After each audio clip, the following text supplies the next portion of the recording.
कुपवाड़ा में सरकारी स्कूल के बाहर आईईडी मिलने से सनसनी। समय रहते आतंकियों की नापाक साजिश का हुआ पर्दाफाश। लोगों में ले ली राहत की सांस।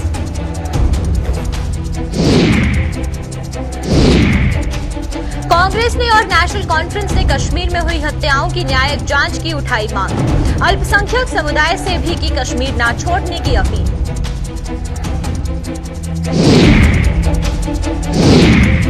घाटी में कत्लो गारत पर भड़का गुस्सा, थमने का नाम नहीं ले रहा है। और विश्व हिंदू परिषद और बजरंग दल ने जम्मू सूबे में जगह जगह किए प्रदर्शन।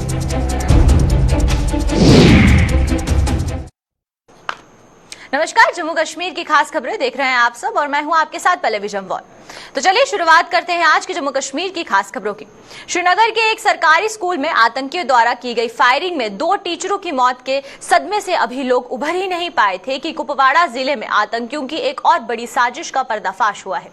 कुपवाड़ा के सूलकोट इलाके में government girls higher secondary school और R&B कार्यालय के बाहर आज आईडी बरामद होने से वहां पर सनसनी फैल गई। इसकी सूचना सुरक्षा बलों को दी गई, जिसके बाद सेना ने एक बम निरोधक दस्ता मौके पर पहुंचा और इस आईडी को वहां से हटाकर उसे नष्ट करने के लिए किसी सुरक्षित जगह पर ले जाया गया। समय रहते आतंकियों की इस नापाक करतूत का पर्दाफाश होने से लोगों ने भी राहत की सांस ली है।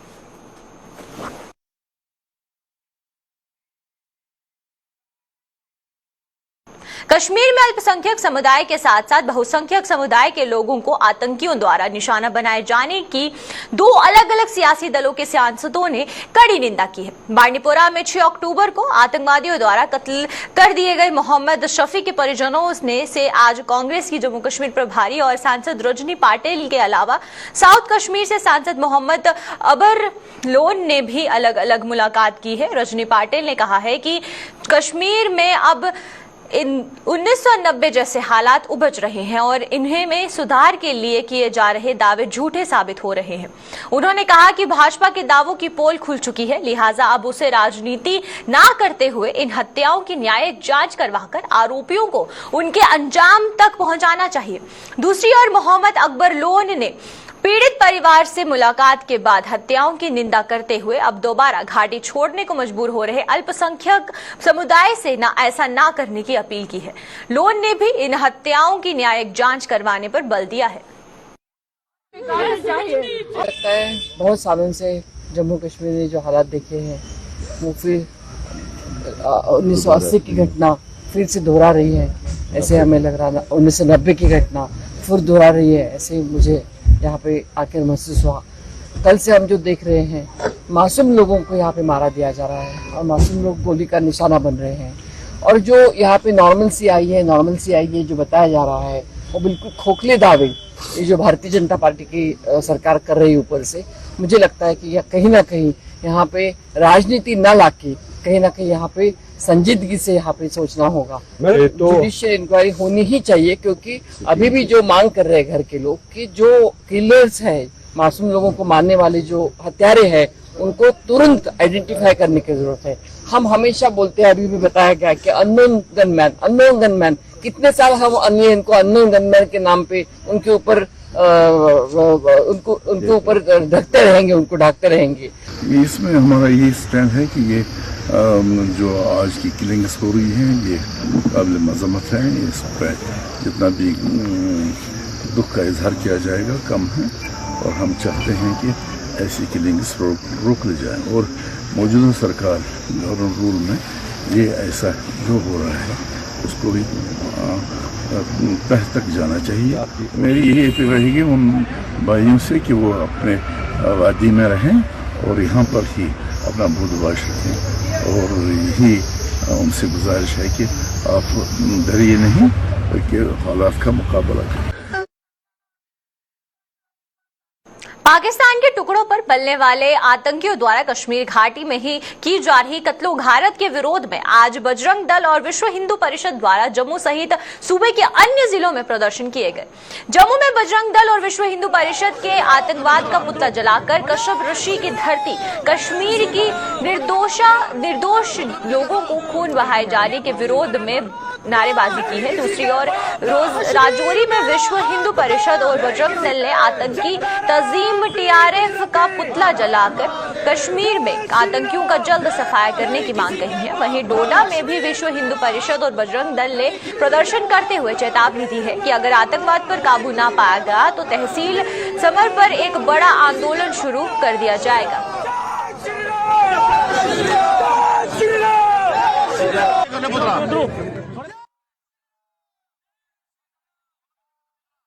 कश्मीर घाटी में पहले पंच, सरपंचों व अन्य जनप्रतिनिधियों के बाद अब सरकारी मुलाजिमों की निर्मम हत्याओं के विरोध में जम्मू कश्मीर पंचायत कॉन्फ्रेंस भी उतर आई है।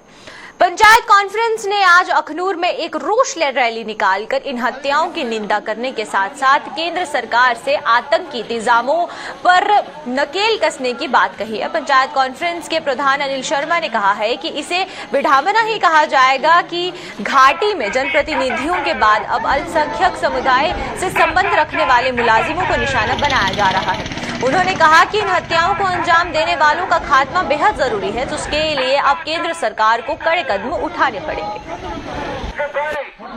पिछले 6 महीने पहले सरपंच साहबानों को कत्ल किया गया, पंच साहबानों को कत्ल किया गया, वीडीसी खाक ब्लॉक के जो हैं भूपिंदर सिंह जी उनको कत्ल किया गया और सरपंचों को कत्ल किया गया। उसके बाद जो है अब आम लोगों को और मुलाजमों को वो भी कत्ल किया जा रहा है। ये वाकया जो हमारे सामने आ रहे हैं, इसलिए आज ऑल जम्मू कश्मीर पंचायत कॉन्फ्रेंस जो किलिंग्स हो रही हैं, सिलेक्टिव किलिंग्स हो रही हैं, इन किलिंग्स को कंडेम करते हैं और जितने भी मिलिटेंट ऑर्गेनाइजेशन हैं उनको कंडेम करते हैं कि वो पाकिस्तान में बैठ के आईएसआई हो, चाहे पाकिस्तान आर्मी हो, चाहे हुज़्बुल मुजाहिदीन हो, चाहे अलकायदा हो या दूसरी तंजीमें हो, ये तमाम लोग जो हैं खून खराबा जो है जम्मू कश्मीर के अंदर करना चाहते हैं। जहां भाईचारा जो है हिंदू मुस्लिम सिख ईसाई का जो भाईचारा है उसको तहस नहस जो है वो करना चाहते हैं। इसलिए हमारी अपील है मोदी जी से, हमारे ऑनरेबल प्राइम मिनिस्टर जो हैं मोदी साहब से, हमारी जो पंचायती राज इंस्टीट्यूशन के साथ हम लोग जुड़े हुए हैं, हमारी दुनिया भर में कहर बरपा चुकी कोरोना महामारी जड़ से खत्म होगी या नहीं, इस पर फिलहाल कुछ नहीं कहा जा सकता। ये महामारी अभी भी वजूद में है। इसके चलते देश के साथ साथ जम्मू कश्मीर में भी संसाधनों में बढ़ोतरी की जा रही है। बात करें अगर जम्मू की, तो यहाँ पर जीएमसी और इसके सहयोगी अस्पतालों में ऑक्सीजन की आपूर्ति के लिए हर तरह की व्यवस्था तो की गई है, लेकिन इसके साथ साथ इसकी क्षमता व आपूर्ति को बढ़ाने के लिए भी हर तरह के प्रयास किए जा रहे हैं। जीएमसी जम्मू में तैनात डॉक्टर कैलाश ठाकुर ने बताया है कि मौजूदा समय में जीएमसी सहित अन्य अस्पतालों में ऑक्सीजन की कोई कमी न होने के बावजूद भविष्य में कोरोना की क्या स्थिति रहती है, इसके लिए कमर कस लेनी चाहिए। अस्पतालों में ऑक्सीजन की कोई कमी पेश न आए, इसके लिए हर संभव प्रयास किया जा रहा है और अन्य संसाधनों की आपूर्ति भी सुनिश्चित की जा रही है। मेडिकल कॉलेज हॉस्पिटल है और उसके अलावा सीडी हॉस्पिटल है, साइकेट्री हॉस्पिटल है, सुपर स्पेशलिटी हॉस्पिटल है, एसएमजीएस है, एमसीएच गांधीनगर है और डीआरडीओ है। जहां तक डीआरडीओ का सवाल है, वो ऑक्सीजन के मसले में बिल्कुल सेल्फ सफिशिएंट है। वहां हमारे पास जो है 20 किलोलीटर के 2 एलएमओ जो है टैंक्स वो लगे हुए हैं और फुली फंक्शनल है। वहाँ की हमें कोई प्रॉब्लम नहीं है।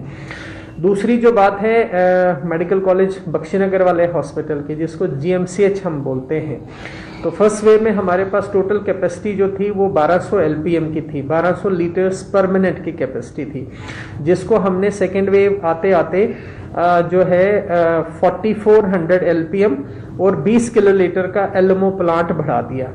और सेकेंड वेव के बाद अभी तक हम लगातार काम कर रहे हैं, तो अभी प्रेजेंट कैपेसिटी जो हमारी है वो 5600 एलपीएम और 20 किलोलीटर एलएमओ प्लांट है।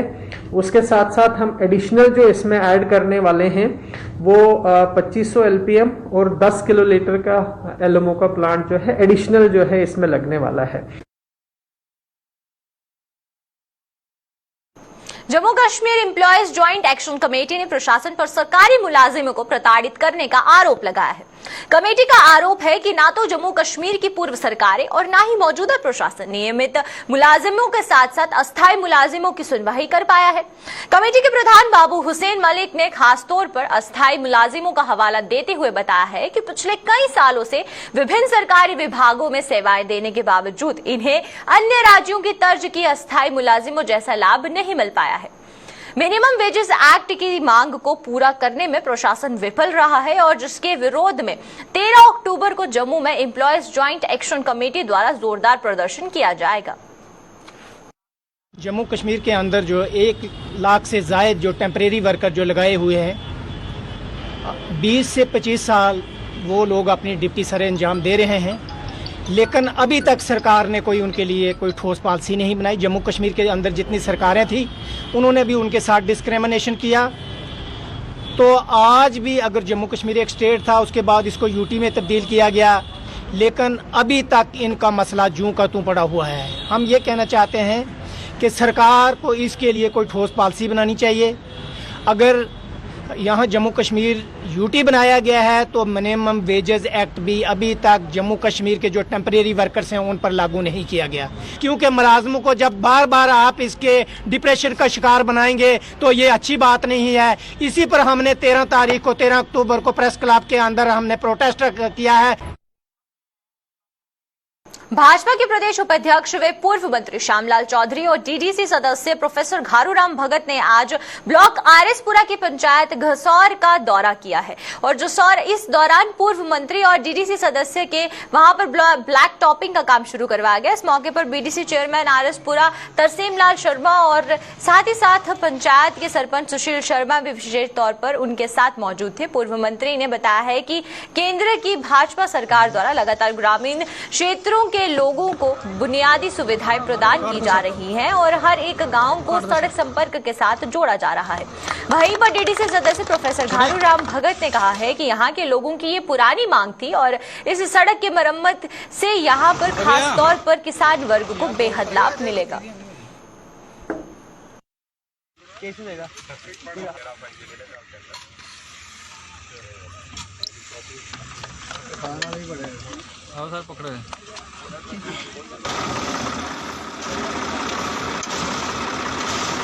ये जो रोड जिस बनने जा रहा है ये लिंक करता है कत्याल को कलाली टिब्बे को, और ये काफ़ी पुराना रोड था और ये काफ़ी देर का बंद था।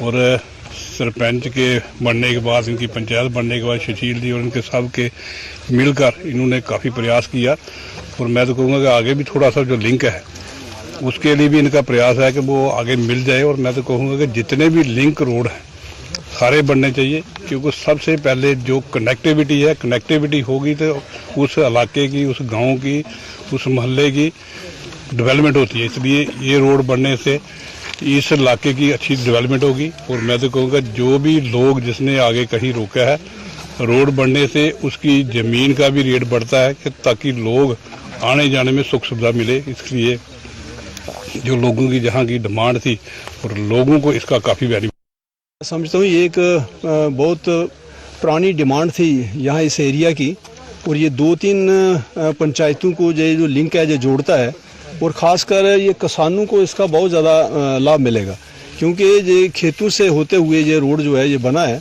तो उससे किसानों को खेती बाड़ी में पूरी सुविधा मिलेगी और आने जाने में लोगों को काफ़ी इसकी सहूलत मिलेगी।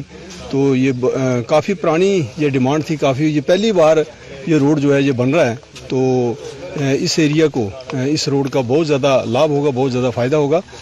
खासकर हमारे सरपंच सुशील शर्मा जी जिन्होंने ये प्रयास छेड़ा, क्योंकि अगर पंचायत से कोई मुहिम नहीं छेड़ी जाती तो वो आगे कैसे पहुंचेगी। और इन्होंने खूब प्रयास किया, खूब मेहनत की, इनके प्रयास को आगे बढ़ाते बढ़ाते आज all Jammu Kashmir transport welfare association ने पूर्व एमएलसी व जाने माने ट्रांसपोर्टर स्वर्गीय टीएस वजीर की हत्या के चौथे आरोपी को जल्द गिरफ्तार करने की मांग की है। जम्मू में आज स्वर्गीय वजीर की याद में आयोजित एक शोक सभा के दौरान ट्रांसपोर्टरों ने कहा है कि चौथे आरोपी के अभी तक न पकड़े जाने से हत्या का ये मामला अभी तक पूरी तरह से सुलझ नहीं पाया है। वहीं पर इस दौरान ट्रांसपोर्टरों के अलावा स्वर्गीय वजीर के परिजन भी विशेष तौर पर मौजूद थे, जिन्होंने अपनी श्रद्धांजलि देकर दिवंगत आत्मा की शांति की दुआएं मांगी।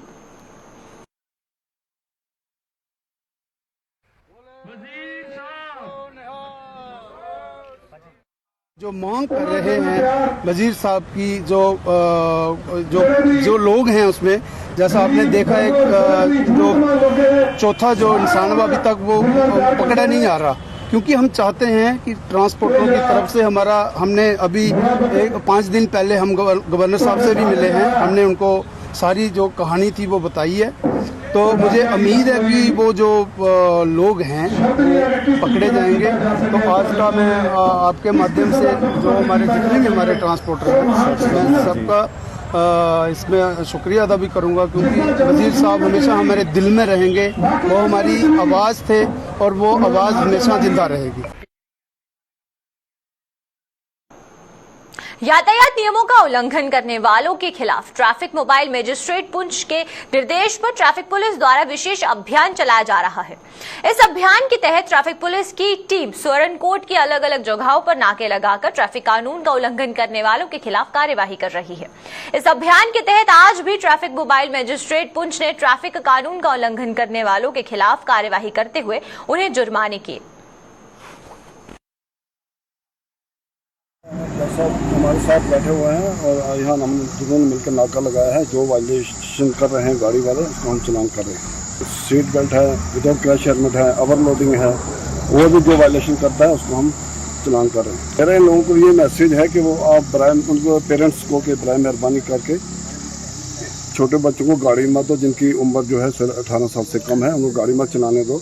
बाकी जो हमें ऐसे पाया गया उसके खिलाफ हम कानूनी कार्रवाई कर रहे हैं। उसमें हम कार्रवाई कर रहे हैं। 1-2 कंप्लेंट हमारे पास आई है, हमने उनको चलान दिया है और दोबारा मजीद अगर ऐसी आएगा कंप्लेंट आएगी, हम इंशाल्लाह उनको भी फाइन करेंगे। स्कॉस्ट जम्मू में पहले नवरात्रे से लगाए गए भव्य कृषि मेले के कई किसान लाभ उठा रहे हैं। 11 अक्टूबर तक चलने वाले इस मेले में स्थानीय व उत्तर के भारत के किसान भी भाग ले रहे हैं। इस कृषि मेले में प्रदर्शनी से हटकर कोविड वैक्सीनेशन कैंप व पासपोर्ट शिविर का आयोजन भी किया जाएगा। इसके अलावा स्कूली शिक्षा पूरी कर चुके बच्चों को कृषि के क्षेत्र की संभावनाओं से भी अवगत करवाया जाएगा। में 5 दिन का ये नॉर्थ जोन रीजनल एग्रीकल्चर मेला लगा हुआ है। तो इसमें डिवीजन ऑफ एंटोमोलॉजी जो है वो क्या उस पर डिस्प्ले कर रही है देखने के लिए और टेक्नोलॉजिकल इंटरवेंशंस दिखाने के लिए। बहुजन समाज पार्टी के संस्थापक स्वर्गीय कांशीराम की पुण्यतिथि पर आज देश भर में उन्हें याद किया गया। जम्मू में बहुजन समाज पार्टी की प्रदेश इकाई ने भी एक कार्यक्रम का आयोजन कर स्वर्गीय कांशीराम को अपने श्रद्धा सुमन अर्पित किए हैं और सांसद राजा राम और पार्टी के प्रदेश अध्यक्ष सोमनाथ मंजोत्रा सहित अन्य नेता और कार्यकर्ता भी इस मौके पर मौजूद थे। महान शख्सियत का हमारे डेथ एनिवर्सरी है, पुण्यतिथि है, जो जिन्होंने बाबा साहब भीमराव अंबेडकर की जितनी भी कार्यशैली थी उसको लोगों के घर घर तक पहुंचाने का काम किया और अपने दलित वर्ग को ही नहीं बल्कि हर समाज के गरीब तबके को इकट्ठा करके अपने हक हकूक की पहचान करके एक पॉलिटिकल पार्टी जो है दी बहुजन समाज पार्टी, उस पार्टी का एक प्लेटफॉर्म दे करके हमारे गरीब लोगों का हक हकूक हम लड़ने के लिए जो हम पे अत्याचार हो रहे हैं। शारदीय नवरात्रि के आज तीसरे दिन मां चंद्रघंटा की पूजा की जाती है। चंद्रघंटा का अर्थ जिसके सर पर अर्ध चंद्र घंटे के रूप में शोभित होता है। ये चंद्रमा शीतलता और शुभ्र प्रकाश का प्रतीक होता है और उसी के साथ इसी कारण मां दुर्गा के तीसरे स्वरूप को चंद्रघंटा कहा जाता है। नवरात्रि के तीसरे दिन आज जम्मू के मां बावे वाली के दरबार में श्रद्धालुओं का आना जाना लगा रहा। आज तीसरे नवरात्रि पर किस तरह मां चंद्रघंटा की पूजा की जाती है, इसके बारे में पंडित सुरेश शास्त्री ने जानकारी दी है। वहीं पर मां बावे वाली के दरबार में पहुंचे श्रद्धालुओं ने माता रानी के दर्शन किए और देश में शांति बनाए रखने की माता रानी से प्रार्थना भी की।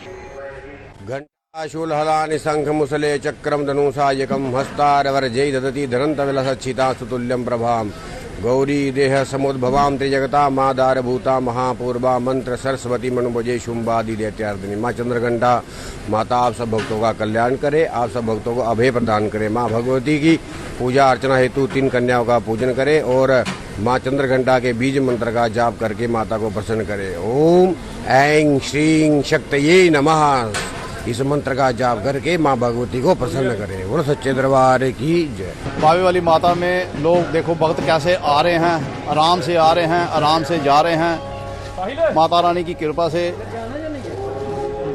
जम्मू में सुख शांति प्रोवाइड करे सबको। मैं सभी भक्तों से प्रार्थना करता हूं कि SOP की गाइडलाइन के मुताबिक आएँ, दर्शन करें और प्रसाद लेके चले जाएं। आज तीसरा नवरात्रा माता रानी का, माँ चंद्रघंटा का नवरात्रा है, तो हम माता के दरबार में आए हैं माथा टेकने। और मैं सभी भक्तों से कहता हूं कि माता रानी के दरबार में आएँ और माथा टेकें, अपने परिवार के लिए, अपने समाज, अपने देश के लिए सुख शांति की मनोकामना मांगे। कश्मीर में आतंकियों द्वारा अल्पसंख्यक समुदाय के लोगों की हत्याओं की हर वर्ग के लोग निंदा कर रहे हैं। लोगों के मुताबिक घाटी में एक बार फिर 90 के दशक जैसे हालात पैदा करने के प्रयास किए जा रहे हैं, क्योंकि इस समय भी एक सोची समझी साजिश के तहत आतंकियों ने अल्पसंख्यक समुदाय के लोगों को निशाना बनाया और उन्हें घाटी छोड़ने पर मजबूर कर दिया। इन लोगों के मुताबिक घाटी में अब हालात सामान्य हो रहे थे, लेकिन एक बार फिर आतंकियों ने अल्पसंख्यक समुदाय के लोगों को निशाना बनाना शुरू कर दिया है, जिससे वहां दहशत का माहौल पैदा हो गया है। इन लोगों ने कश्मीर की सिविल सोसाइटी से जहां आतंकवाद के खिलाफ आवाज उठाने की अपील की, वहीं सरकार को भी घाटी में आतंकवाद को खत्म करने में नाकाम करार दिया है। 2 साल में ये हिंदुओं के खिलाफ, और उसमें सिख कम्युनिटी भी इन्वॉल्व है, वो भी इसमें है, तो उनके खिलाफ ये जो एक प्रकार का षड्यंत्र रचा गया है, उसका मतलब सीधा और स्पष्ट है कि कश्मीर को हिंदुओं से, सिखों से साफ किया जाए। ये पुरानी ही जिस तरह की 1999-90 में जो षड्यंत्रकारी रचनाएं हुई थी, ये उन्हीं की एक कड़ी है जो हम अभी देख रहे हैं।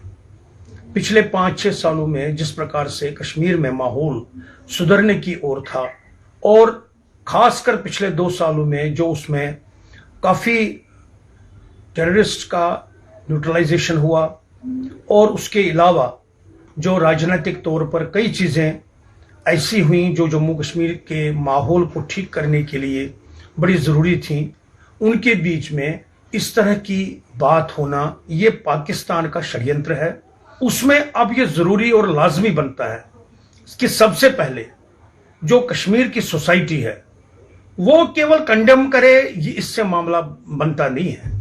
ये कंडेम करने के अलावा, ये जो रिचुअल है कंडेमनेशन का, उसके अलावा सामने आने की जरूरत है, और दहशतगर्दी को, इस तरह के सिलेक्टिव किलिंग को और टेररिज्म को, उसको दुत्कारने की, उसको अपोज करने की जरूरत है। ऐसा लगता है जैसे 1988-99 में हालात बनाए थे, जैसे माइग्रेशन हुई थी, उनका यही है कि जैसे जो सिख इधर रह रहे हैं ये भी माइग्रेट करते हैं, हाँ प्योर इस्लाम हो जाए तो हमारा इधर बोलबाला हो, लेकिन ऐसा होने वाला नहीं है। हम सरकार को बोलते हैं जो लोग ऐसे हैं इनके ऊपर नजर रखें, इनके पीछे कौन है, इनकी पॉलिसी क्या है, क्यों इन लोगों को, माइनॉरिटी को तंग कर रहे हैं, इनकी प्रोटेक्शन होनी चाहिए। ये सेंट्रल गवर्नमेंट ने झूठी बनाया है, उसके बाद भी अगर माइनॉरिटी पर इतना जुल्म हो रहा है टारगेट करके, माइनॉरिटी को टारगेट करके मारा जा रहा है। जैसे पिछले दिनों हमने देखा जो बीजेपी के वाबस्ता सरपंच जीत के आए थे उनकी किलिंग हुई है, अब आम शहरी की किलिंग हो रही है, सर्विसमैन की किलिंग हो रही है। इसके ऊपर सरकार को बहुत चिंता का विषय, हम इनका निंदा करते हैं। मामले टीचर भी थे, पर्टिकुलर एक कास्ट को देखकर हिंदू को, सरदार को, उनको मारना ये कोई अच्छी बात नहीं है। ये है कि भाईचारा ख़त्म करने वाली बात है। ये कश्मीर में हालात थोड़े ठीक हों, अच्छी बात है, मुल्क में ठीक हो जाए। ये एक जगह नहीं चिंगारी, ये पूरे हिंदुस्तान में फैलेगी। अगर जाने ये काम गवर्नमेंट ने बंद नहीं किया, हमारी गवर्नमेंट से भी यही अपील है कि वो जल्दी से जल्दी ये जो जिन्होंने कल काम किया है उनका सफाया करें और आने वाले वक्त में उन लोगों को, मुलाजिमों को भी और सिविलियन को भी उनकी सेफ्टी करें, ताकि बाहर के लोग काफ़ी उधर बच्चे गए हैं जम्मू के, उनको भी दहशत पड़ गई है कि कहीं हमें भी मारा नहीं जाए।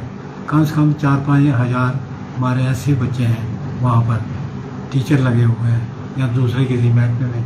तो हम चाहते हैं उन बच्चों की रखवाली की जाए, उनकी देखभाल की जाए, सिक्योरिटी दी जाए, प्रोवाइड की जाए, नहीं तो वो बेचारे सहमे हुए हैं कल के। पोर्टल तो किया था तो अच्छा चीज़, लेकिन उसका जो खामियाजा हमें भुगतना पड़ा वो आज आप देख सकते हैं कि जो एक हफ्ते में कम से कम जो है 6 किलिंग हुई है।